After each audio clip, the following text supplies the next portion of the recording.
नमस्कार, जोहार, मैं संजय और आप देख रहे हैं न्यूज झारखंड। चलिए जानते हैं सुबह से लेकर शाम तक की झारखंड की तमाम बड़ी खबरों को। कल से हड़ताल पर जा सकते हैं राज्य के डॉक्टर, 12,000 चिकित्सक सेवा करेंगे ठप, इमरजेंसी रहेगी चालू, जाने पूरा मामला। झारखंड के सरकारी अस्पताल और निजी सेवा दे रहे चिकित्सक कल से हड़ताल पर जा सकते हैं।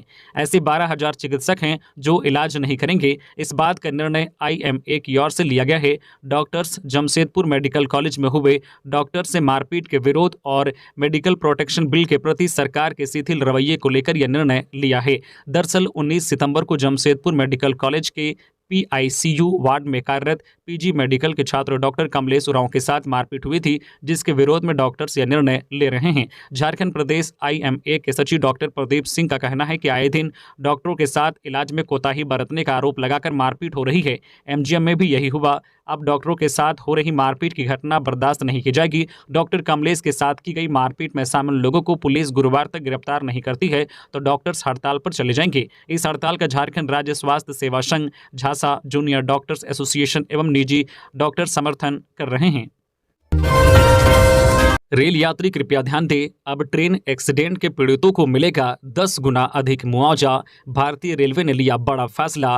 भारतीय रेलवे ने ट्रेन हादसे के पीड़ितों के लिए राहत भुगतान में संशोधन किया है। ट्रेन एक्सीडेंट मौत के मामले में सहायता राशि 50,000 रुपये से बढ़ाकर 5 लाख रुपए कर दी गई है। गंभीर चोट और साधारण चोट के मामले में भी संशोधन किए गए हैं। राहत भुगतान को आखिरी बार वर्ष 2012 और 2013 में संशोधित किया गया था। मौत के मामले में राहत सहायता राशि 50,000 रुपये से बढ़ाकर 5 लाख रुपए कर दी गई है। गंभीर चोट की स्थिति में सहायता राशि 25,000 रुपये से बढ़ाकर 2,50,000 रुपये कर दी गई है। वहीं साधारण चोट की स्थिति में राशि बढ़ाकर 50,000 रुपये कर दी गई है। पहले ये क्रमशः मौत होने पर 50,000 रुपये, गंभीर चोट आने पर 25,000 रुपये और हल्की चोट आने पर 5,000 रुपये थी। यही नहीं, अगर मानवयुक्त रेलवे फाटक पर भी रेलवे की गलती से कोई व्यक्ति हादसे का शिकार होता है तो उसे भी अब मुआवजा दिया जाएगा। गिरिडीह में बिजली की तार की चपेट में आने से 7 मवेशियों की मौत, 3 महिलाएं झुलसी, स्थिति गंभीर।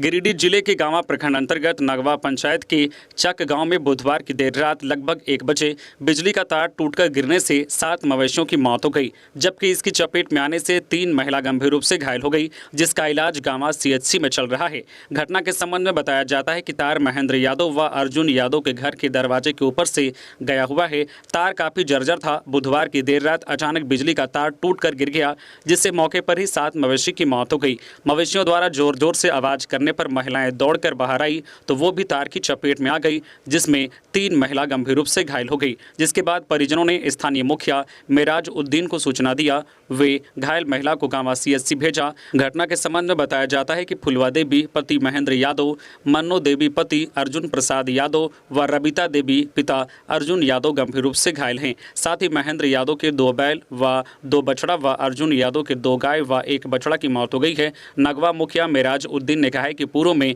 बिजली विभाग को लिखित आवेदन देकर जर्जर तार को बदलने का मांग किए थे, लेकिन विभाग की ओर से कोई पहल नहीं किया गया, जिससे आज 7 मवेशी की मौत हो गई, जबकि 3 महिला गंभीर रूप से घायल हो गई है। उन्होंने कहा है कि विभाग की लापरवाही से इतनी बड़ी घटना घटी है। मुखिया ने कहा है कि विभाग जल्द बिजली के तार को बदले, नहीं तो जोरदार आंदोलन किया जाएगा। खबरों में आगे बढ़ने से पहले आपसे रिक्वेस्ट है कि अगर आप चैनल को सब्सक्राइब नहीं किए हैं तो प्लीज़ चैनल को सब्सक्राइब करके बेल आइकन प्रेस कर दें, जिससे आपको झारखंड की हर छोटी बड़ी खबर का अपडेट आप तक पहुंचता रहे। चलिए बढ़ते हैं खबरों की ओर। झारखंड में अगले 3 दिन तक होगी बारिश। मौसम विभाग ने जारी किया येलो अलर्ट। वज्रपात से लोगों को सुरक्षित रहने की अपील। झारखंड में कल बुधवार से ही रुक रुक कर बारिश हो रही है, जबकि आज सुबह से भी कई जिलों में रुक रुक कर बारिश हो रही है। इधर मौसम विभाग ने अगले 3 दिनों तक राज्य में बारिश और वज्रपात की संभावना जाहिर की है। इसे लेकर मौसम विभाग ने येलो अलर्ट भी जारी किया है। मौसम विभाग ने अधिकतम तापमान में किसी बड़े बदलाव की संभावना जाहिर नहीं की है। राज्य में 26 सितंबर तक मौसम का मिजाज ऐसा ही बने रहने की संभावना है। मौसम विभाग ने राज्य में किसी बड़े बदलाव की संभावना जाहिर नहीं की है, लेकिन उम्मीद की है कि अधिकतम तापमान में 3 से 4 डिग्री की गिरावट आ सकती है। राज्य में आज 21 सितंबर को राज्य के कई इलाकों में हल्की से लेकर मध्यम दर्जे की गरज के साथ बारिश हो रही है। वहीं मौसम विभाग ने शाम तक राज्य के चतरा, हजारीबाग, लातेहार, लोहरदगा, रामगढ़, रांची, बोकारो, कोडरमा के कुछ इलाकों में हल्के से लेकर मध्यम दर्जे की बारिश की संभावना जाहिर की है। इसे लेकर मौसम विभाग ने लोगों को सुरक्षित रहने, बिजली के खंभों से दूर रहने की भी सलाह दी है। किसानों के लिए कहा गया है कि जब तक मौसम साफ नहीं हो जाता तब तक जो है किसान अपने खेतों में जाने से बचे। और ये अलर्ट जो है 26 सितंबर तक के लिए जारी किया गया है। जब भी मौसम खराब हो आप सावधान और सतर्क हो जाएं। 24 सितंबर को झारखंड को मिलेगी दूसरी वंदे भारत ट्रेन। रांची से रवाना होगी 8 कोच वाली ट्रेन। रांची से चलकर हावड़ा को जाने वाली वंदे भारत ट्रेन के शुरू होने की तारीख तय हो गई है। 24 सितंबर को रांची हावड़ा वंदे भारत ट्रेन राजधानी रांची से खुलेगी। इस ट्रेन को देश के अन्य 9 नई वंदे भारत ट्रेन के साथ हरी झंडी दिखाकर प्रधानमंत्री नरेंद्र मोदी रवाना करेंगे। इसकी तैयारियां लगभग पूरी हो गई है। जानकारी के मुताबिक इस ट्रेन के रास्ते भी तय हो चुके हैं। चेन्नई कोच फैक्ट्री से दक्षिण पूर्व रेलवे को इस ट्रेन के लिए 8 रैक मिल चुके हैं। ट्रेन के परिचालन के संबंध में महाप्रबंधक अनिल कुमार मिश्रा की ओर से दी गई जानकारी के अनुसार रांची हावड़ा वंदे भारत ट्रेन की शुरुआत रांची रेलवे स्टेशन से की जाएगी। रांची से ट्रेन खुलकर मूरी, झालदा, पुरलिया, चांडिल, टाटानगर, घाटशिला, झाड़ग्राम व खड़गपुर होते हुए हावड़ा जाएगी। पहले दिन ट्रेन का ट्रायल दोपहर 12:45 पर होगा। प्राप्त जानकारी के अनुसार यह ट्रेन नियमित रूप से किस समय पर चलेगी या तय नहीं हो सका है। 5 करोड़ रुपए लूट मामले का मास्टरमाइंड गुलाब शाह समेत मुन्ना रविदास गिरफ्तार। 77 लाख रुपए नगद बरामद। जमुआ गिरिडीह मुख्य मार्ग के बाटी मोड़ के पास बीते 21 जून की रात DY कंपनी के 5 करोड़ रुपए लूटकांड मामले का मास्टरमाइंड खिरोधर शाह उर्फ गुलाब शाह और मुन्ना रविदास को पुलिस ने गिरफ्तार कर लिया है। गिरफ्तार मास्टरमाइंड के पास से पुलिस ने 77 लाख रुपए बरामद किया है। उक्त जानकारी गिरिडीह SP दीपक कुमार शर्मा ने प्रेस वार्ता कर दी। गुलाब शाह और मुन्ना को पुलिस ने कन्याकुमारी से गिरफ्तार किया है। गुलाब की गिरफ्तारी को लेकर पुलिस की टीम लगातार कई राज्यों में छापेमारी कर रही थी, जिसके बाद पुलिस की विशेष टीम को यह सफलता हासिल हुई है। बताया गया कि गुजरात की DY कंपनी की इतनी मोटी रकम लूटने की योजना बर्ही का गुलाब शाह ने बनाया था और अपने गिरोह में अन्य लोगों को शामिल किया था। घटना को अंजाम देने के बाद गुलाब शाह हजारीबाग जिले के बर्ही में स्थित अपने निवास पर भी पहुंचा था, लेकिन 4 दिनों के बाद पुलिस की सक्रियता देखकर वह स्कॉर्पियो समेत फरार हो गया, जिसके बाद उसने झारखंड छोड़ बिहार के किसी इलाके में शरण ले लिया था। बिजली कर्मियों की हड़ताल के पहले ऊर्जा विकास निगम ने बुलाई बैठक। यूनियन का मत आश्वासन से नहीं मानेंगे। झारखंड ऊर्जा विकास निगम के कर्मचारियों और प्रबंधन की बैठक 22 सितंबर को बुलाई गई है।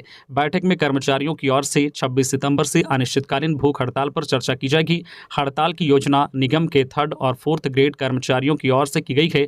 हड़ताल झारखंड पावर वर्कर्स यूनियन की ओर से घोषित की गई है। यूनियन के अध्यक्ष आशीष कुमार ने बताया है कि कर्मचारियों की हड़ताल की योजना के बाद निगम प्रबंधन ने वार्ता के लिए बुलाया है। इससे पहले कर्मचारियों की ओर से बैठक कर वार्ता के मुद्दे और बिंदुओं पर चर्चा की जाएगी, लेकिन इस बार प्रबंधन से आश्वासन के बाद भी भूख हड़ताल किया जाएगा, क्योंकि इस बार कर्मचारी कार्रवाई की मांग कर रहे हैं। पूर्व में भी कर्मचारियों ने 18 सूत्री मांगों को लेकर संघ निगम मुख्यालय के समक्ष भूख हड़ताल किया था। तब प्रबंधन ने मांगों को गंभीरता से लेते हुए पूरा करने का आश्वासन दिया था, लेकिन 10 महीने बीत जाने के बाद भी इन मांगों पर सकारात्मक पहल नहीं की गई। झारखंड पुलिस ने बनाई मीडिया पॉलिसी। झारखंड पुलिस ने नई मीडिया पॉलिसी बनाई है। इस पॉलिसी के मुताबिक अब प्रेस कॉन्फ्रेंस में अपराधियों या आरोपियों को मीडिया के समक्ष पेश नहीं किया जाएगा। साथ ही जिलों में SP या उनके अधिकृत एक DSP रैंक का पदाधिकारी ही मीडिया को प्रेस विज्ञप्ति के जरिए सूचनाएं देगा। वहीं पुलिस मुख्यालय के स्तर पर ADG या IG रैंक के अधिकारी ही पुलिस प्रवक्ता बनाए जाएंगे। CID, SEB, रेल पुलिस या अन्य विंग के अधिकारी भी मीडिया को सीधी सूचना नहीं दे पाएंगे। वह भी पुलिस मुख्यालय के प्रवक्ता के जरिए ही सूचनाएं जारी करवाएंगे। DGP द्वारा जारी मीडिया पॉलिसी में बताया गया है कि मीडिया को ससमय सूचना उपलब्ध कराने और अनुसंधान की प्रक्रिया बाधित न हो या पुलिस अभियान में बाधा उत्पन्न न हो, इसलिए मीडिया पॉलिसी बनाई गई है। मीडिया जो ब्रीफिंग के लिए शाम 4 से 6 बजे का जो है समय तय किया गया है। वही बड़ी वारदात होने पर 48 घंटे के भीतर केवल इतनी ही सूचना साझा की जाएगी जो तथ्यों को प्रकट करे व आश्वस्त करे कि मामले को गंभीरता से लिया जा रहा है। नक्सलियों का स्थापना सप्ताह आज से शुरू। भाकपा माओवादी नक्सली आज 21 से 27 सितंबर तक स्थापना सप्ताह दिवस मना रहे हैं। इसे लेकर पुलिस मुख्यालय ने सभी नक्सल प्रभावित जिलों के SP और रेंज DIG को अलर्ट किया है। नक्सल प्रभावित क्षेत्र में पुलिस बल को नक्सलियों की गतिविधियों पर निगरानी रखने का निर्देश दिया गया है। इधर पुलिस मुख्यालय की ओर से जिलों के SP को यह भी निर्देश दिया गया है कि उक्त अवधि के दौरान नक्सलियों की गतिविधियों पर विशेष रूप से निगरानी रखी जाए। पुलिस मुख्यालय को आशंका है कि इस दौरान नक्सली इलाके में अपनी उपस्थिति दर्ज कराने के लिए किसी बड़ी घटना को अंजाम दे सकते हैं। नक्सली सड़क मार्ग, रेलवे मार्ग और सरकारी भवन के अलावा पुल, पुलिया या सरकारी निर्माण कार्य स्थल को टारगेट कर हमला कर सकते हैं। झारखंड के 693 हाई स्कूल शिक्षकों को जल्द मिलेगा नियुक्ति पत्र। झारखंड के हाई स्कूल में दूसरे चरण में 693 शिक्षकों की नियुक्ति होगी। जेएसएससी द्वारा भेजी गई अनुशंसा के आधार पर 14 जिले में नियुक्ति को लेकर काउंसलिंग की प्रक्रिया भी पूरी की गई है। जहां काउंसलिंग नहीं हुई है वहां जल्द ही हो जाएगी। जिला स्तर पर प्रक्रिया पूरी होने के बाद नियुक्ति पत्र वितरण बांटने की तारीख की घोषणा होगी। पश्चिमी सिंहभूम जिले में सबसे अधिक 81 शिक्षकों की नियुक्ति होगी। गिरिडीह में 70, लातेहार में 64, पलामू में 55, दुमका में 50, चतरा में 51, पूर्वी सिंहभूम में 37, गढ़वा में 23, सिमडेगा में 23, रामगढ़ में 32, हजारीबाग में 28, रांची में 5, गुमला में 11, खूंटी में 4, लोहरदगा में 4, बोकारो में 2, धनबाद में 6, कोडरमा में 11, पाकुड़ में 9 शिक्षकों की नियुक्ति होगी। गौरतलब है कि मई में 3469 शिक्षकों को नियुक्ति पत्र दिया गया था। राज्य में वर्ष 2016 में 17,572 शिक्षकों की नियुक्ति प्रक्रिया शुरू की गई थी। सीएम दिल्ली पहुंचे, विधिक राय लेंगे, पिता से भी मिलेंगे। मुख्यमंत्री हेमंत सोरेन कल बुधवार की रात नई दिल्ली के लिए रवाना हुए। सूत्रों के अनुसार दिल्ली पड़ाव के दौरान सीएम सोरेन विपक्षी गठबंधन इंडिया के नेताओं से मुलाकात करेंगे। राज्य की राजनीतिक हालत के साथ साथ ईडी के समन को लेकर भी नेताओं और विधि विशेषज्ञों से सलाह मशविरा कर सकते हैं। ज्ञात हो कि जमीन से जुड़े मामले में ईडी ने सीएम को चौथी बार समन देकर 23 सितंबर को पूछताछ के लिए बुलाया है। इससे पूर्व सीएम सोरेन ने ईडी के समन को चुनौती देते हुए सुप्रीम कोर्ट में याचिका दाखिल की थी। सर्वोच्च न्यायालय ने हाईकोर्ट जाने की सलाह दी है। पार्टी सूत्रों के अनुसार सीएम अपने पिता शाह झामुमो अध्यक्ष शिबू सोरेन की तबियत को लेकर चिकित्सकों से मंत्राना करेंगे। गुरुजी इलाज के बाद अभी दिल्ली में ही हैं। राज्य में डेंगू के मिले 43 नए मरीज। राज्य भर में पिछले 24 घंटे में डेंगू के 43 नए मरीज मिले।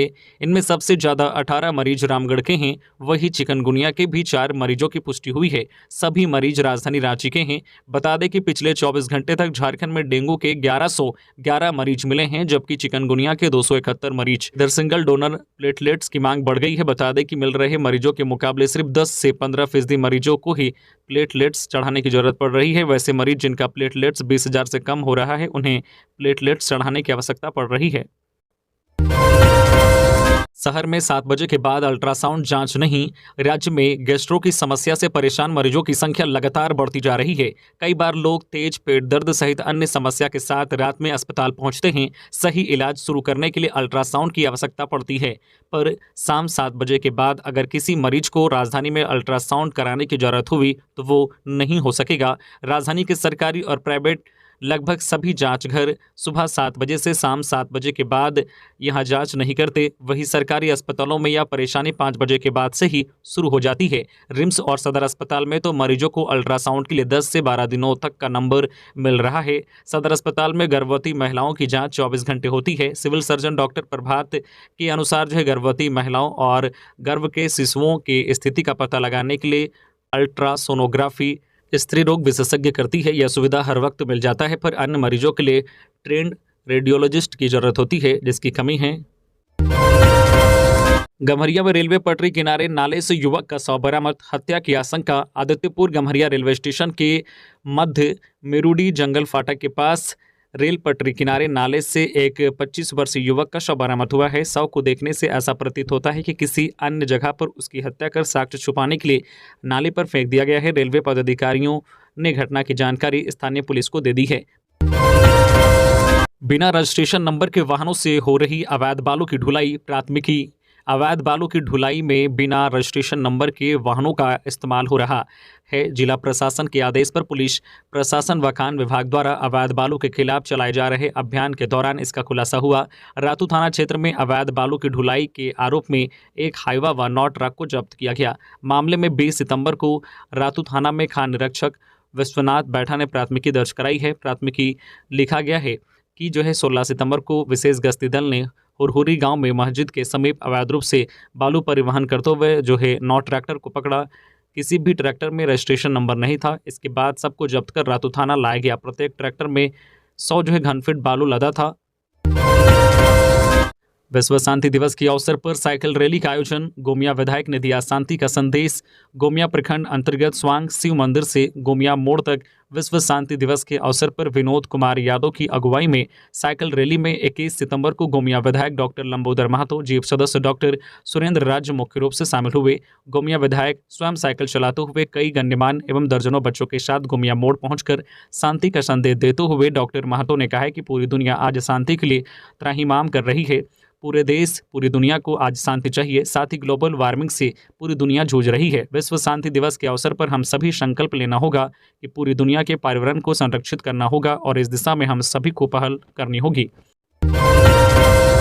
साहिबगंज के जिरवाबाड़ी में युवक की गोली मार कर हत्या, जांच में जुटी पुलिस। जिरवाबाड़ी ओपी क्षेत्र अंतर्गत काटरगंज के निकट खादी उद्योग भंडार के पास एक युवक को अज्ञात लोगों द्वारा गोली मारने का मामला प्रकाश में आया है, जहां 2 अज्ञात युवक मृतक को सदर अस्पताल पहुंचाकर फरार हो गए। अस्पताल पहुंचने के बाद डॉक्टर कुलदीप गुप्ता द्वारा युवक को मृत घोषित किया गया। उन्होंने बताया है कि युवक के बाएं तरफ सीने में गोली मारी गई है। युवक जो है जिरवाबाड़ी ओपी क्षेत्र अंतर्गत के जिरवाबाड़ी निवासी बताया गया है। इस संबंध में मृतक युवक राकेश शर्मा की मां कविता देवी, पति जगदीश शर्मा ने बताया कि बुधवार देर शाम रात मेरे पुत्र के मोबाइल पर 3-4 बार लोगों का फ़ोन आया और इसके बाद मेरा पुत्र घर से बाहर चला गया। इसके कुछ देर के बाद मुझे सूचना प्राप्त हुई कि मेरे बेटे की मृत्यु हो गई है। मृतक की मां ने बताया कि मुझे इस मामले में जो है कोई पता नहीं है कि मेरे पुत्र के साथ किसने इस प्रकार की घटना को अंजाम दिया है। इधर सूचना पाकर ओपी प्रभारी जो है परनीत पटेल के निर्देश पर जिरवाबाड़ी से एसआई सुरेश यादव दलबल के साथ सदर अस्पताल पहुंचे और मामले की छानबीन में जुट गए हैं।